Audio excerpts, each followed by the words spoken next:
आज हम गीता का अध्याय 11वां पढ़ते हैं।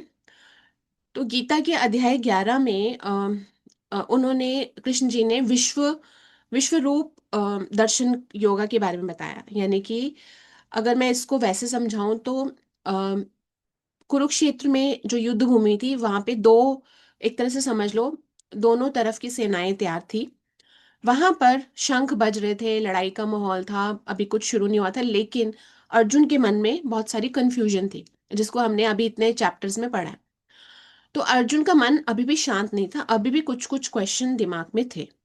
तो अर्जुन ने कृष्ण जी से बहुत ज्ञान लिया। अभी तक उन्होंने समझा कि हमें माइंड पे कैसे कंट्रोल करना है, हमें ज्यादा चिंताएं नहीं करनी, अपना बस काम कर्म करते जाना है, सरेंडर पे ध्यान देना है, जो है जो अपने बस में है करो, बाकी छोड़ो, ऐसे करके। और अपने माइंड को बहुत ज्यादा उलझाना नहीं है, टेंशन में नहीं करना।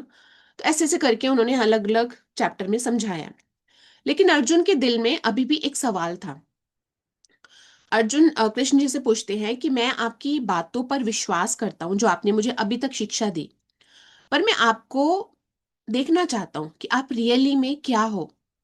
मतलब आप हमें जो दिखते हो वो तो नहीं हो, आप असली में क्या हो।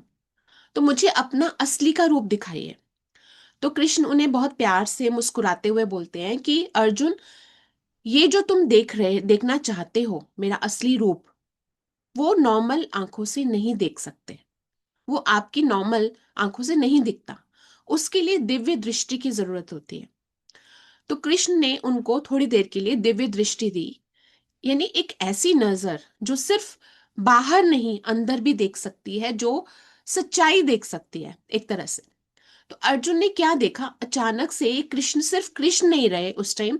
अर्जुन ने देखा अर्जुन ने देखा कि जैसे वहां पे हजारों चेहरे हैं, हजारों आंखें हैं, हजारों हाथ हैं।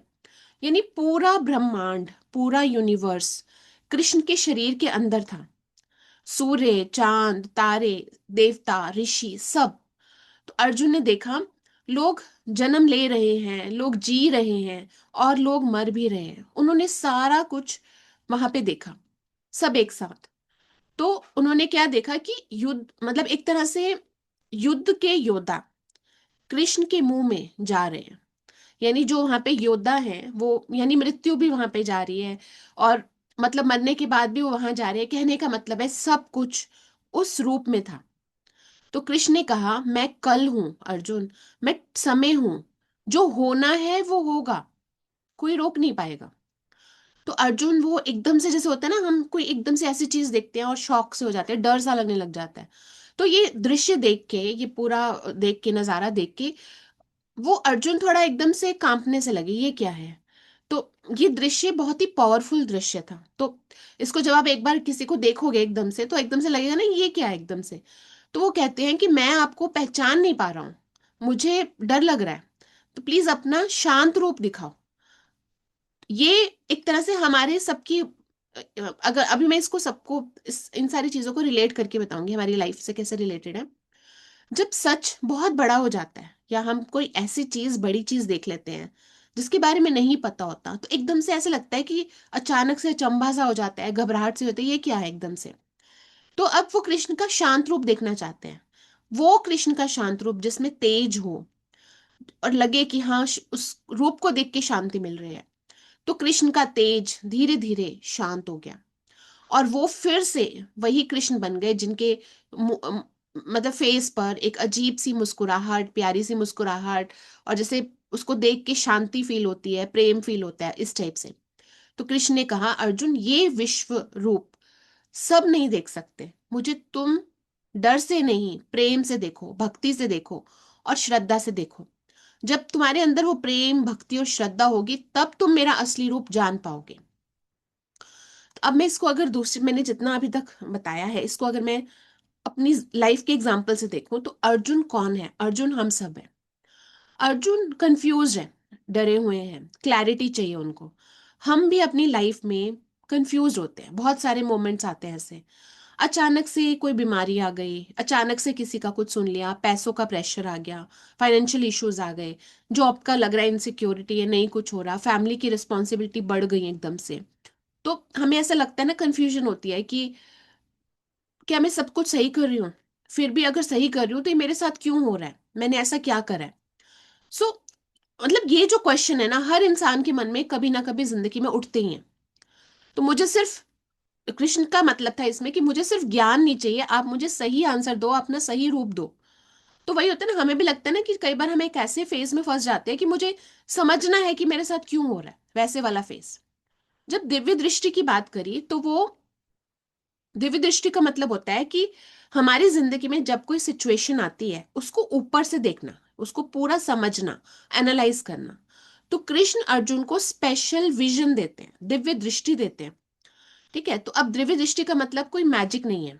इसका मतलब क्या है, शांत होना, डर से बाहर निकलना, सिचुएशन को अच्छे से समझना। अगर हम अपनी लाइफ से रिलेट करें, जैसे मान लो कि मेरे को अचानक से कोई बीमारी, कोई एकदम से ऐसे लगा कि टेस्ट में कुछ नेगेटिव आया, सॉरी पॉजिटिव आया। तो हम क्या करते हैं, पहले हम ये कहते हैं ना कि ये क्या हो गया हमारे घर में, ये बीमारी कैसे आ गई, हमने ऐसा क्या बुरा कर दिया।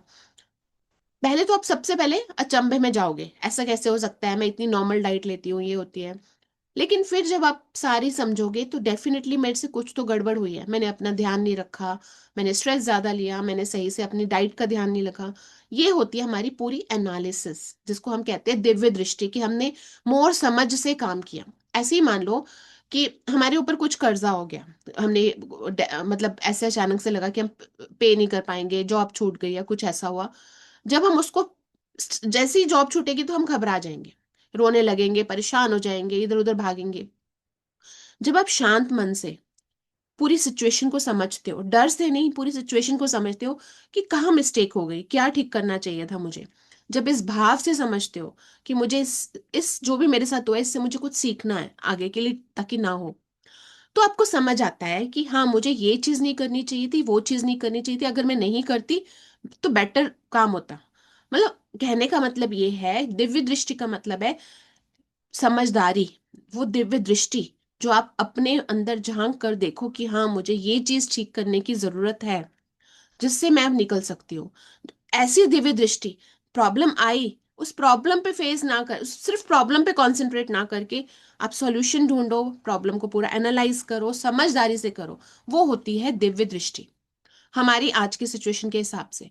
मतलब प्रॉब्लम से लड़ने से पहले उसको समझना जरूरी है, जब हम समझेंगे तभी तो सॉल्यूशन निकाल पाएंगे और आगे के लिए इम्प्रूवमेंट कर पाएंगे। तो इसका क्रक्स ये निकलता है।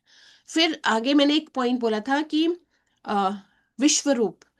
तो वो क्या होता है कि वो एक, समझ लो वो एक छोटी सी प्रॉब्लम हमारी लाइफ में आई, वो हमारा एक बड़ा रूप नहीं है। विश्व रूप होता है बड़ा रूप, वो बड़ा रूप नहीं है। पूरी जिंदगी का जो हमारा पैटर्न चलता जा रहा है, कैसे हम सिचुएशन को हैंडल करेंगे, वो हमारा बड़ा रूप है।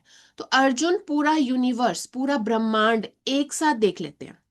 अर्जुन कृष्ण का बड़ा रूप देखते हैं, पूरा यूनिवर्स उनके अंदर देखते हैं, सब कुछ एक साथ।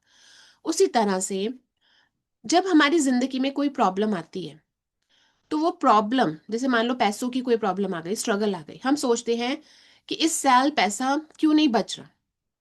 पर जब आप बड़ी पिक्चर देखोगे कि क्यों नहीं बच रहा, आप सोचोगे, आप सिर्फ रोए जा रही हो कि मेरा इस साल पैसा क्यों नहीं बचा, मेरी किस्मत खराब है ये। लेकिन जब आप पूरी सिचुएशन देखोगे आपको लगेगा बहुत सारी चीजें हैं, पेरेंट्स की हेल्थ है, जॉब में प्रॉब्लम चल रही है, मुझे अच्छे से प्रूव करना चाहिए था, बहुत ज्यादा रिसेशन चल रहा है, मतलब ये सारी चीजें आपकी समझ में आती है। कहने का मतलब है कि आप अपनी प्रॉब्लम पे सिर्फ कंसंट्रेट ना करके उसको समझदारी से पूरा समझो, उसका बड़ा स्वरूप देखो, उसकी एनालिसिस करो। जब आप ऐसे करोगे आपको रास्ते भी दिखते हैं। तो मतलब सिर्फ मनी का इशू नहीं, पूरी लाइफ का फेज होता है। अगर हमारे पास आज किसी एक चीज की स्ट्रगल है ना, तो वो कहीं ना कहीं से हमारी पूरी जिंदगी पीछे से चलती आ रही है, कहीं ना कहीं उसका पूरा अगर हम एनालाइज एनालाइज करें तो कहीं ना कहीं हमारी कुछ गड़बड़ हो रही होती है। तो एक तरह से बड़ा रूप देखने का मतलब है बिग पिक्चर अपनी लाइफ की देखना, उससे एनालाइज करना, उससे अवेयर होना। अब कृष्ण इसमें कहते हैं मैं कल हूं, मैं समय हूं। इसका मतलब क्या है, चेंज, जिंदगी का चेंज रुकेगा नहीं। कुछ चीजें अपने आप चलती चली जा रही है, रिदम है, प्रोसेस है। अगर आज मान लो कि अ, हमारी बहुत अच्छी जॉब चल रही है, आपको नहीं पता कल अचानक से क्या हो जाए, उसी जगह पे आपकी जरूरत ना रहे, या आपका कोई ऐसा सिचुएशन आ गई कंपनी की कि उन्हें लोग नहीं चाहिए। और ये भी हो सकता है सडनली वहां से निकले और दूसरी जगह जॉब भी लग गई। तो हमेशा नेगेटिव नहीं, पॉजिटिव भी ऐसे ही आते हैं सरप्राइजेस की तरह। हम चलते रहते हैं, यही एक तरह से प्रोसेस है। अगर आज कुछ बुरा हुआ है तो सडनली कल कुछ अच्छा भी होता है जिंदगी में, हमेशा बुरा नहीं होता। तो कृष्ण यहाँ पे ये कहना चाहते हैं, चेंज को एक्सेप्ट करो। चेंज जिंदगी का रिदम है, मतलब ये समय है, समय चलता रहेगा। तुम्हें अपने आप को अकेले नहीं समझना कभी भी। टाइम सबके लिए हमेशा सेम नहीं होता, चलता चला जाता है। अगर हमें जिंदगी, हमें समय सिखाता भी जाता है, और हमें जिंदगी हमें नई नई चीजें हम चाहती है कि हम सीखें, लर्न करें, गलतियों से भी सीखें। इसीलिए अगर हमारी जिंदगी में कोई चैलेंज आता है, गलती आती है, या हमें लगता है कि मेरे से गलती हो गई, वो हमें कुछ सिखाने के लिए आई है, कुछ लेसन दिलाने आई है। जिंदगी पूरी एक लर्निंग है। अब नेक्स्ट पॉइंट है, अर्जुन को डर, एकदम से डर जाते हैं उनका रूप देख के।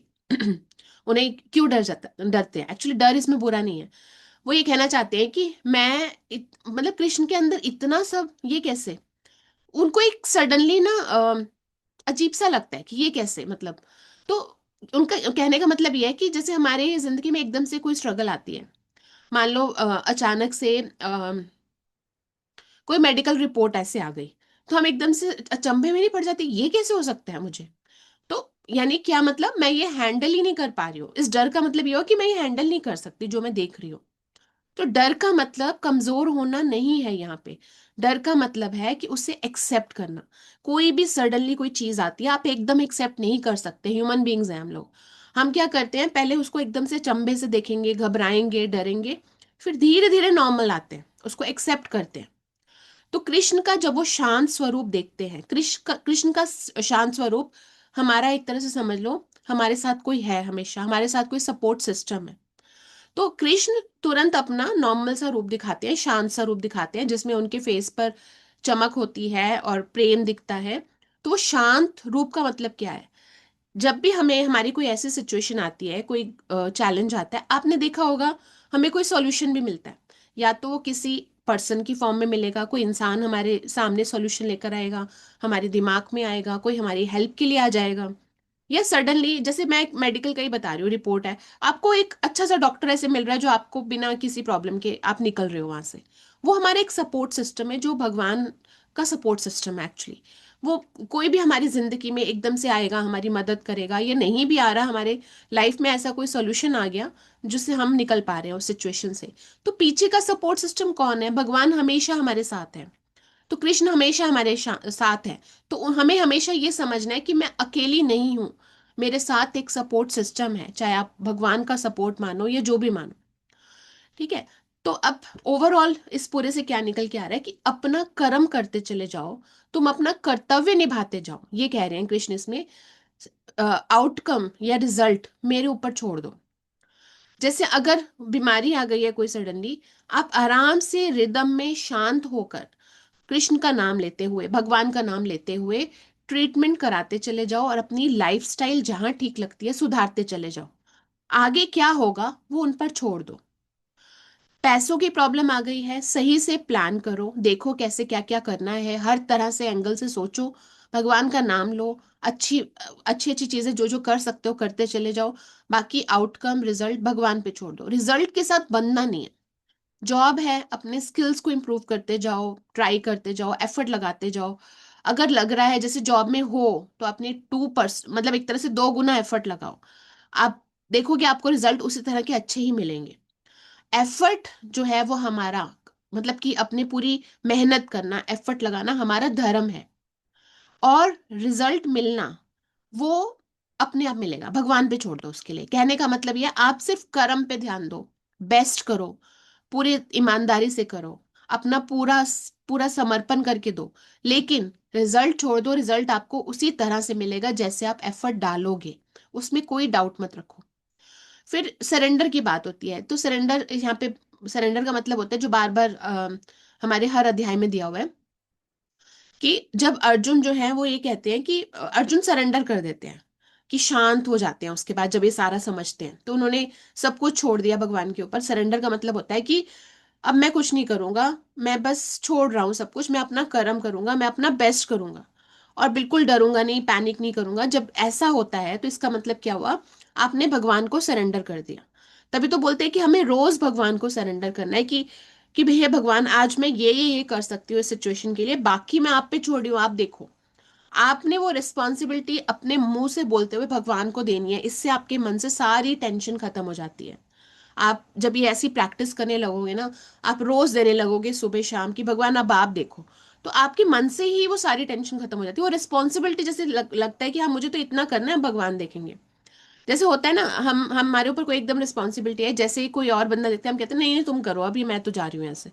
तो अपना कर्म करते चले जाओ, अपना बाकी का जो रिजल्ट का आउटकम जो है वो भगवान पे छोड़ो और थोड़ा निश्चिंत हो जाओ। जब आप ऐसे करोगे आप देखोगे बेस्ट ही होगा।